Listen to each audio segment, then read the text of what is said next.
Hello everyone and welcome to another high-elo game of Age of Empires. Today, before sitting down to cast this game, I got perhaps one of the most beautiful emails I've ever gotten.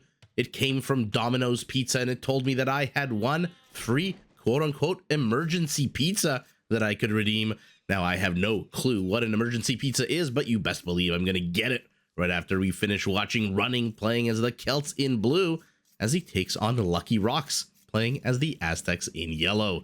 Now, while the players heard their herdables explore their immediate and closed off surroundings because we're back on Arena today and try to get their butts up to Feudal Age ASAP, not a bad opportunity for us to discuss and look at the civilizations that we will be watching today. Now, the Celts, a Top Gun civilization built around their need for speed.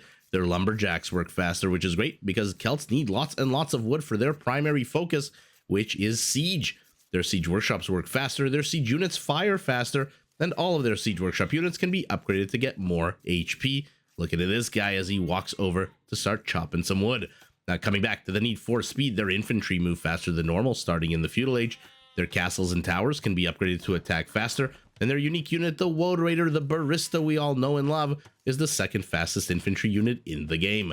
Now, in a bonus that I don't really expect to feature very heavily in this game, the Celts can actually convert and steal enemy herdables, even if those herdables are standing next to enemy units, but because of these thick, juicy walls in the way, I'm not too sure we're going to get to see that. Now, speaking of enemy herdables, in this particular game, who is Running's enemy? It is Lucky Rocks, playing as the Aztecs in yellow, a warrior monk civilization. Their monks gain 5 hit points for every single monk tech that's researched, so a fully upgraded Aztec monk comes with a massive 100 HP compared to the usual 30 or 45. That helped with the gold cost of upgrading your monks, which if you played this game or watch this game, you know is fairly significant. Any relics collected by the Aztecs generate 33% more gold, so very important it will be. I didn't mean to go all Yoda there. Very important it will be for Lucky Rocks to collect the relics.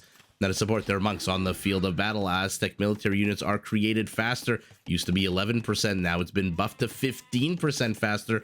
Their skirmishers can be upgraded to get extra range and attack, and their infantry can be upgraded to get a massive +4 attack boost. Perfect location for a dead Ibex, by the way. That +4 Garland Wars attack boost, by the way, fantastic news for their unique unit, the Jaguar Warrior. This is a middle-of-the-road infantry unit that overall comes with an amazing attack bonus against other infantry. Might be bad news bears for the Woad Raider. And when I say amazing, I mean it. +10, +11. That's actually better than Hand Cannoneer when you go up to the elite version. Now, to support their military production, Aztec villagers do carry 3 more resources right from the very beginning of the game. And if you take a look at the top right of your screen, you'll notice the Aztecs start with 50 extra gold, which means they basically get loom for free, or on a more open map like Arabia, perhaps means you can train 2 free militiamen, well, free in terms of gold, to go and harass your enemy. But again, because we are on Arena, not really expecting that 50 extra gold to be spent on anything, maybe not even loom. Who's kidding who? This is a closed map. Not too sure loom is going to be very relevant at the moment as both players continue gathering the most important resource of all right now, which is dead meat, otherwise known as food. Couple of important things to look at when we're playing Arena is where are the internal resources located. Running has forward stone, forward gold against a monk civilization that comes with 9 range. That might be bad news bears. The stone might be a little bit safer though. We'll see whether or not Lucky Rocks is the one putting on aggression and where's his primary gold. Nice and secure to the back. Our Aztec, primary gold to the forward position, primary stone to the forward position. Wow, both players have their 2 of their 3 starting resources in a very forward position. A little bit of extra gold off to the back of the Aztec base. And another thing I want to look at, do forests form part of any wall off here? No, they don't, which is fantastic. I hate it when, I was going to say spruce, but it's not a spruce. Never mind, it's a snow pine. I hate when any kind of tree forms any part of your wall off because it becomes easily destroyed, especially for these 2 civilizations. I believe also get siege onagers. And on Arena, generally, you do see Imperial Age. And generally, when you see Celts, you see siege onagers. And Aztecs, maybe that as well. They both have expansions, little pockets where they can add economy to the rear of their base. It looks like Running has not yet deleted his backwards gates, but his expansion looks a little bit smaller to the top, but that gets balanced out by a second smaller expansion on the left, whereas our Aztec has just one giant one off here to the right side of the map. And let's see the game, whether or not it will follow the usual 3-part meta of Arena. If you're not familiar with my usual spiel about the 3-part meta, generally on Arena, because it is a closed map and it's in terms of location of relics and just battlefield and whatnot, no elevation and things like that, a few forests generally in the middle of the map, it lends itself to a bit of a standardized kind of meta. In the first stage of the game, the players rush up to Castle Age, and as you can tell, they're both heading up to Feudal right now. They both have about 500 food in the bank, which tells me they will be going up to Fast Castle, pretty much. Our Aztec already has 163 gold, although for the Aztec, that means he just has, what is it, 1 villager on gold? Yeah, 1 villager getting the 10 plus the 3 that the Aztecs carry, so 13 now. Another 13 gets dropped off. Our Celt, about a minute behind his opponent, going up to the next age, is ahead 2 villagers, but is also starting to collect gold. And so immediately hits Feudal, immediately the good old market blacksmith combo being dropped for our Aztec. Our Celt looks like he might want to contest relics. Usually when you see a barracks being placed down, it means that one of the 2 requisite Castle Age needing build, how do I say that? One of the 2 buildings you need for Castle Age will be a stable. We'll see whether or not that's correct. In any event, stage 1 of Arena, where, oh man, our Aztec really rushing up to Castle Age. They try to get their butts up to Castle Age, which they're now both trying to do. It looks like Running just needs a little bit more gold. Spent a little bit of food on the double bit axe upgrade, but not too bad because he doesn't have the gold. There's the stable, there's the blacksmith. Once they hit Castle Age, then they start fighting over the relics. They start gathering the relics, and these are like little national treasures that they all try to sneak into their various national museums. And once all 5 relics on the map are accounted for, thus ends stage 2 of the game, and stage 3 of the game begins, which is basically we build big armies. Somebody plants their flag out in the middle of no man's land here and builds infrastructure, builds an army, and then they clash their armies against one another, which is a pretty fun part of the game. Stage 1, always fun to see how the players balance their economies, grow their economies. It's a bit of a more relaxed Feudal Age and Dark Age compared to an open map like Arabia, for example, where you might be under attack at minute 3, 4, 5 of the game. As we've seen lately, you have maybe one of your rhinos get lamed. I'm looking at you, Lewis. And then stage 2 of the game, the players generally fight over the relics. That's also fun because there's a lot of maneuvering. There's a lot of running around. There's a lot of trying to snipe monks, which are very, very important. And then stage 3 of the game is probably, for most people, the most fun part, where they build armies and clash them into one another. Now, remember the Aztecs, I'm not too sure why the developers felt the need to increase the training time of their units from 11 to 15%. I'm not too sure what the extra 4% is going to do for them. I mean, the Eagle Warrior in Castle Age, I believe, is 35-second training time. Spearmen, I believe 22-second. I think Spearmen and Skirmishers, I think, are the same training time, if I'm not mistaken, 22. Eagle is 35 for the Mayans and for the Incas. And I guess it would be, well, what's 11% of 35? 35 and then another 0.35, so 3.85. Now I guess it'll be just a little bit over 4. Does it really make, well, I mean, you know what, more important question to ask is what's the 0.04 difference? What's the 4% difference in 35 seconds? Is that really that important? I really wonder why the developers gave this change to the Aztecs. Maybe somebody in the comments knows. Maybe they read something on Reddit that they didn't like, some criticism or commentary. And here we go. The Celt is going to try to surround and swarm the monk. The monk bites the dust. It is so hard to defend monks against light cavalry. It is so freaking hard. And especially when they are light cavalry and they need just 2 wackadoos to kill the monk. So far, I don't think we've got any of the monk technologies, not fervor, not sanctity. So they're not beefier, they don't move faster, which means, again, just 2 whacks of the sword. And there you go. All the relic gold is generated. You always have to subtract the cost of getting that gold. 1 2. Another monk bites the dust. It is so hard. You literally have to surround a monk. And I'm not exaggerating here. My opinion, take it or leave it. Agree, disagree.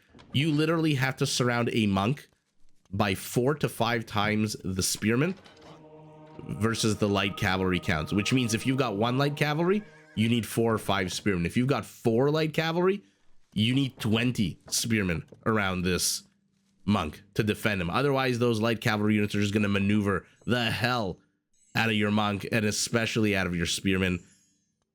It looks like the first relic of the game is going to be going to our Aztec. I believe I see a couple of para monks, but Running is making no effort to go out onto the map. He's going up to a 3rd town center. Our Aztec already looks like he has added a TC. We'll take a look at the locations of the TCs in a moment. We are in Castle Age, which means even basic Eagle Scouts do come with a small +2 attack bonus against cavalry, as Lucky Rocks tries to lure these light cab. But again, they split up. And again, the monk completely undefended. 1 wackadoo, 2 wackadoo, and that's 300 gold down the toilet for our Aztec. Now, of course, there's always the, you have to factor in denying your opponent the gold. That's also relevant. It's not just you getting the gold. It's also denying, especially when you're playing against civilizations that have gold-related bonuses, like the Burgundians, whose relics also... Did I say gold-related? Relic-related bonuses, like the Burgundians, whose relic generate food, or the Lithuanians, whose relics make their heavy cavalry much, much more powerful. Or, to be fair, the Aztecs, like we're watching, whose relic generate 33% more gold. Double monk play. Now, lest you be too worried about the Aztec, the Eagle Scout does still come with a +8 attack bonus against monks. And just now, Lucky Rocks is getting squires. And just now you can see the Eagle's speed kicking in. Ooh, let's see. They are heading straight for these blue monks. I'm not sure they know that they're there, but they're going to discover them, right? Nope, blue with the scout. This one scout who saw the Eagles moving forward retreats with the monks. Ooh, Lucky Rock's clumping his Eagles. His spearmen also are out of position. But to be fair, these must be a pair of very scaredy cat monks right now, because they are in the middle of nowhere. And even against Eagles, it's going to be hard to defend with only 4 scouts, because again, these units can just run around one another all the live long day. It looks like our Celt has taken the 2nd relic that was to the north, and now he's moving in to take the riskiest relic of all, the one that's furthest away from his base.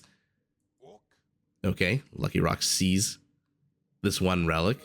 Okay, ooh, 2 spearmen from the back, but they don't come with attack bonuses against monks. And here we go. Blue is going to try to collapse in on these monks as the Eagles move in to attack them. 1 monk down. A 2nd monk down as well. It's so hard to defend. This is why I love this 2nd phase of arena games. Because, saying, for me to say, oh, they fight over relics is a gross understatement, as we have an orgy of poking right now. Oh, everybody's shaft is working overtime. But it looks like oh my god, I was gonna say, why is yellow retreating? But look at the HP on his units. Ouch. Okay, blue gets a spearman as the eagle gets the blue. These 2 monks not too sure what the hell they're doing here. So it looks like we're gonna split up the last 2 relics. Blue's gonna get 1, yellow's gonna get 1, and our Aztec with 2 relics. Remember, that does generate as much gold as 2.66666666 relics. So having 2 relics to 3 is just, you might not even get 3. 1 more whack. You see how hard it is. It's so much fun to watch. I love watching these players maneuver. It's like watching Feudal Age on Arabia, on an open map. It's trying to watch these small little engagements as the players really try to circle around and dance around one another. Oh my goodness, he might not make it home with the relic either. No. Yellow's eagle bites the dust as a reinforcing spearman comes in, but he's not going to accomplish nothing. Looks like behind this, the yellow monk is returning home with the relic. The blue monk will return home with the relic, and phase 2 of the game ends right as our Aztec hits the Imperial up button. Let's take a look at those TCs as I wanted to do 10 minutes ago. To the back, next to the wood line. Surprised it's here and not a bit closer to the gold. This one's not bad, gold and wood, but look how forward, how close this is to the external guns. Hey, drop this off. Drop that relic off.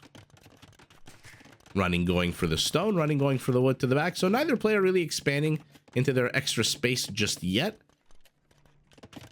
Running is buying 100 stone. Is he putting up a, yeah, he's putting up a castle right in the front. So he's going to be the first one to set foot outside of his enclosed settlement.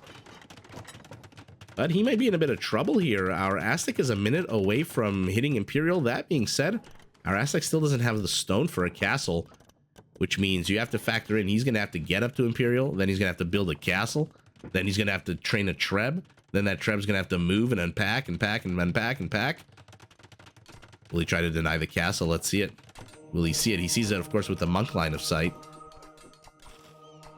Oh, and it completes right as the pikemen close in. It looks like our Celt managed to get a conversion. Now, going Monk War against the Aztecs is a ballsy move for the Celt. As is going Barista Woad Raider, and it is going straight for that monk. It gets it as well. Oh my goodness. Lucky has lost so many monks this game. I love this little nook that he's created for himself without any ranged units. The worst that running can do here is try to convert one of the villagers. But remember, the developers, speaking of changes to the game, got rid of the ability of one monk to stop this entire production line. Remember, you could take a monk and then just click the individual villagers. Now there's a bit of a downtime where you can't do that anymore. Although I'm surprised he's running away. It's a full faith monk. You can at least try. No, the castle's too far, too advanced. And now a Treb is coming out. But remember, Trebs do take 50 seconds to train. So running, who is 2.5 minutes away from Imperial Age himself, not in a too bad of a situation. Block printing, stone mining, gold shaft mining, and more monk upgrades I believe I saw for both players. Barracks being put down. External TC, a fourth one. Both players with a fourth external TC. Houses. I'm assuming in a blocking position here for our Celt, who is beginning to add more and more Woad Raiders. Now, again, going Woad Raiders against a civilization that has the Jaguar Warrior. Comante, indeed, he says, as he tries to avoid the sniper line. Plus 10 attack bonus against infantry. And if we see the elite, it jumps up to plus 11. But 2 infantry warriors are not going to stop the tide of Woads. 1, 2 fall. Third one falls as well. The infantry got nothing. The castle gets... he did convert it, and then it just dies. Oh, that is so sour. That is incredibly sour. Stables. Wait a second. Why am I seeing stables from the Celt? Celts don't get bloodlines. They also don't get the last armor upgrade for their melee cavalry. Is he expecting like a monk push? He's gonna go light cavalry against the monks. The Celts also don't get hussars, which is no, pardon me. Oh my goodness, they don't get hussars. Of course they get hussars. Who cares about hussars? We're going cavalier, right? Yeah, they do get hussars. I don't know why I said they don't. Maybe because I'm a bit of an idiot. Yeah, so I was expecting maybe with all those stables he was gonna go light cavalry against the monks, but we're going heavy cavalry. Look at Running's gold. Are we gonna see paladins? No. Look, if your opponent is building an army to counter infantry and... I mean, the only reason for this many monks, he's going up to 9 monks, is maybe he expects Celtic Siege. How many upgrades do we have now? 1, 2, 3, 4. So in addition to the 20 and then the 15 on top of that, we have 35 extra HP on these monks. Look at this. And for all the outposts that are being built. Okay, he sees the stables now. 2 minutes away from Paladin. Oh, you're in the wrong part of town. No ballistics for this castle, but does he really need it? Mission accomplished. Villagers shoot away. Castle down. And now the siege begins, but the siege of perhaps the wrong part of the Celtic base. Maybe having seen the castle and the stables, you want to siege this part of the map where your opponent's army is. There's a reason Running is keeping his Woad Raiders here, and it's not because he likes to see them here hanging out. Constructing villager does bite the dust, I'm assuming, to these 3. You might want to start pivoting your army. Blacksmith. Does he not have a blacksmith? No, he must have a blacksmith. He's got a bunch of upgrades. He's going champions? What is happening right now? Do we have Garland Wars? No, not yet. He's going champions. So he's expecting infantry siege. He's expecting Woad Raiders and some kind of heavy siege that he can try to convert with his block printing monks that now have 12 range. But instead, he's going to be meeting a bunch of paladins. Oh, no. Okay, let's see how this all plays out, because this is a very interesting little mad scenario here. In the meantime, Running is getting the external gold. He's lost his market. Big deal. Big whoop. Nice little wall off, but it is open here. More barracks are being trained. There's Garland Wars. There's the armor upgrade. These champions are going to pack a frickin' punch. Fully upgraded, I believe it's what? 21?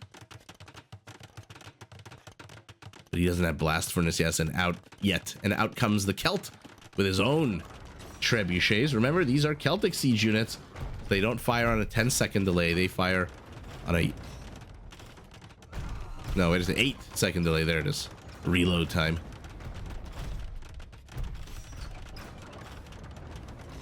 And this is where I was talking about yesterday in Age of Empires.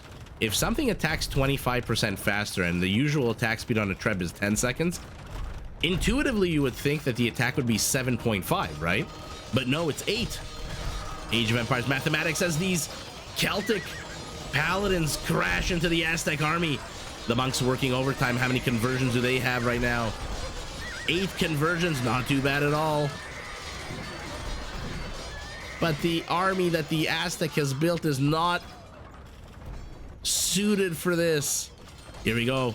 That being said, remember, if anybody can pump out vast quantities of pikemen out of 7 barracks, it is the Aztecs. Wow, the Celtic Paladin. I mean, I may not have the most HP. I may not have the best armor. In fact, I only have +1 armor at the moment, but I'll get the job done. Well, get part of the job done. There's a bunch of infrastructure still left here for the Aztec, who was so comfortable, Lucky Rocks, that he thought he was going to be able to teeth that stone. And this is where trade outs are going to become fantastic for the Aztec.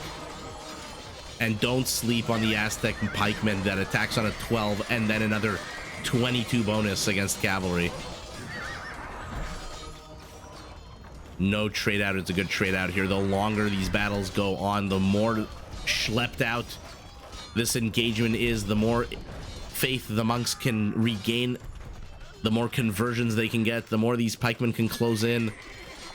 And running's out of gold.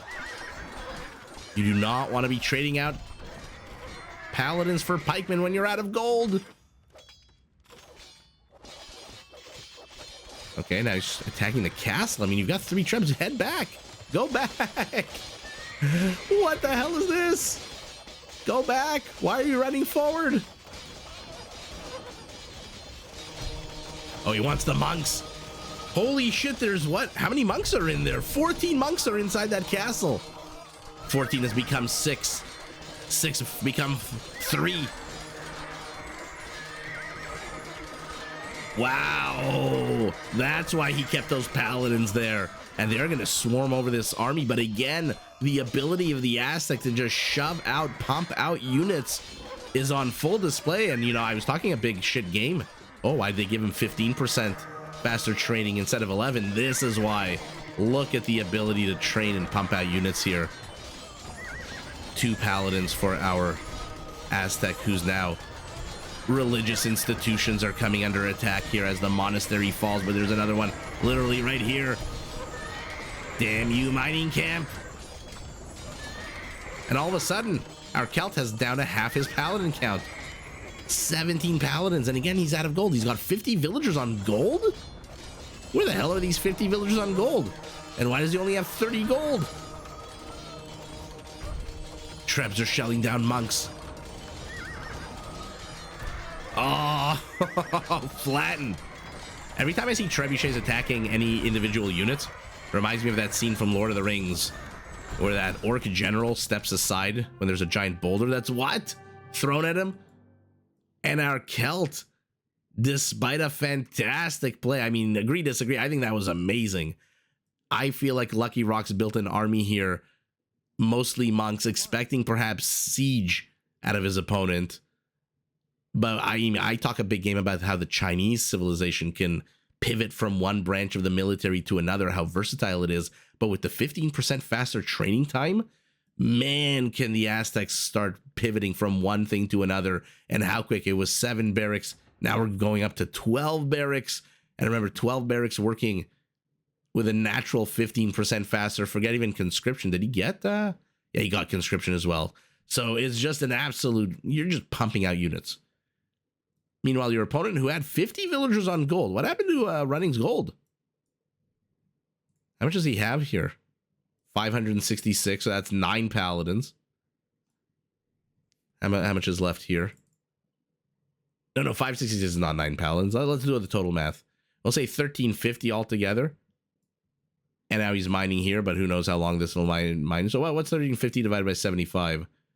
Ooh, goodness gracious. Lately I've been doing a lot of mathematics, which I'm not a fan of.